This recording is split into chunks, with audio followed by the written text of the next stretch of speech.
With the newest version of the QuietCool Smart Control app, you now have the ability to create an account that will help you manage and control your QuietCool Smart Attic Fan. With the new account feature, you are able to control your QuietCool Smart Attic Fans on any iPhone or Android device that you log into that are within Bluetooth range of your fan.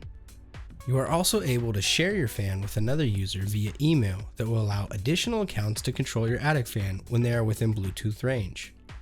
To set up your QuietCool account, update your Smart Control app to the newest version and launch the app. You will see three options upon launch: login, register, or use app without account.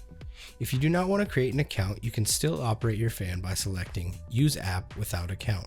After tapping register, simply fill out a few fields and tap register.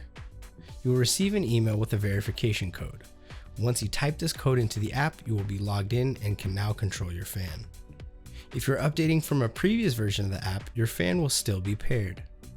When you tap on your fan, the app will ask you if you would like to go through the new guided setup process. For more information on guided setup, please watch the video titled QuietCool Smart Control: How to Set Up a Fan.